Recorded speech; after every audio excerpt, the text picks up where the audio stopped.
Child এরিয়াসের কিছু খণ্ডিত চিত্র এবং তাদের কিছু রিপোর্ট আজকে এই জিনিসের মধ্যে উঠে এসেছে। আমরা জানি ঘটনা যে কোনো ঘটনা ঘটার আগেই আমাদের প্রোটেকশন নেওয়া উচিত। যদিও আজকে সুপারিশ মালায় ঘটনা ঘটার পরে কি করতে হবে সেই সমস্ত বিষয়ে বেশ কিছু সুপারিশ এসেছে। তবে আমরা জানি আমাদের বাংলাদেশে যারা খেটে খাওয়া মানুষ, বিশেষ করে গার্মেন্টস কর্মী এবং যারা অবহেলিত শিশু, গত শিশু, তারাই বেশি যৌন নির্যাতনের শিকার হচ্ছে। তো এদের জন্য আমাদের দেশে যে ভিকটিম সাপোর্ট সেন্টার, এটা অত্যন্ত অপ্রতুল এবং কমিউনিটি থেকে যে ফলো আপ বা মনিটরিং করবে, বিশেষ করে পরিবার থেকে বা সমাজ থেকে যে সচেতন করবে, অ্যাওয়ারনেস করবে, সেই সুযোগগুলো খুব কম। তো এই জন্য বিশেষ করে আরবান এরিয়াতে আমাদের মনিটরিং সিস্টেম বাড়াতে হবে। সেটা সরকারের তরফ থেকে তো আছেই, কিন্তু প্রত্যেকটা পরিবার, সমাজ এবং কমিউনিটি, এই জায়গাগুলো থেকে আমাদের কাজ করার মানে যথেষ্ট স্কোপ আছে।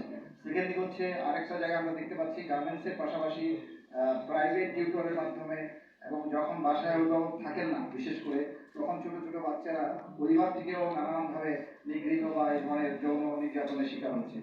তো এই ধরনের অনৈতিক কাজে উৎসাহটা সাধারণত আজকের বেশিরভাগ অংশে আমরা যেটা জানি যে এই মোবাইলের যে ব্যবহার, মোবাইলের এই ব্যবহারটার ব্যাপারে আমাদের আরো সচেতন হতে হবে।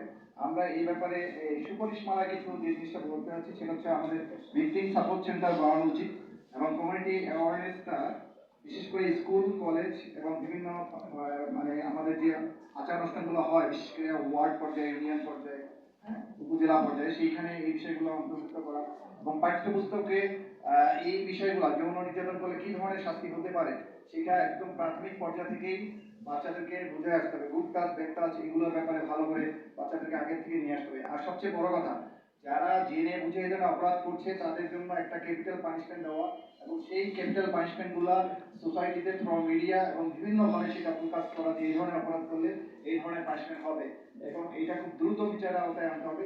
পাশাপাশি আমরা একটা কাজ করতে পারি, সেটা হচ্ছে সাইনেজ দেওয়া, বিভিন্ন জায়গায় সাইনেজ দেওয়া যে এই ধরনের টিচিং করলে এটা করা যাবে না, এটা করলে এই ধরনের পানিশমেন্ট হবে।